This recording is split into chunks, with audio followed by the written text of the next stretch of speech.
Pemerintah Kota Palembang laksanakan sosialisasi kepada pemilik toko yang berada di kawasan Simpang Caritas hingga Tengkuruk Permai terkait penataan bangunan pertokoan dalam rangka persiapan pelaksanaan Asian Games tahun 2018 di Rumah Dinas Wali Kota Palembang. Sosialisasi yang diikuti 300 orang pemilik toko dan hampir 100% mengikuti sosialisasi.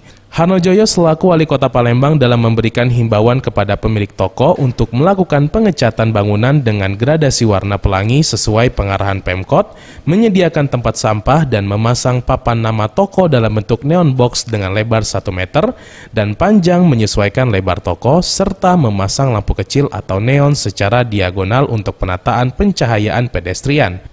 Untuk penataan ini, para pemilik toko akan melakukannya dengan dana pribadi dan sebagai gantinya Pemkot akan membebaskan pajak toko selama 3 tahun. Anggarannya mereka sudah sepakat, masing-masing toko akan sepakat untuk mengeluarkan itu.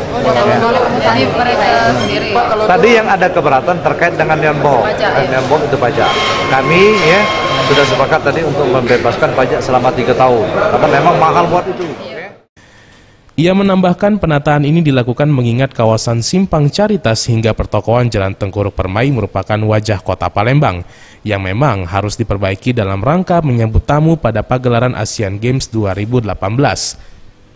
Apabila ada pemilik toko yang tidak mematuhi sosialisasi ini, maka Pemkot akan melakukan peninjauan kembali terhadap segala bentuk perizinan bangunan toko yang terkait. Anugrah Sandi Pratama, Sriwijaya TV.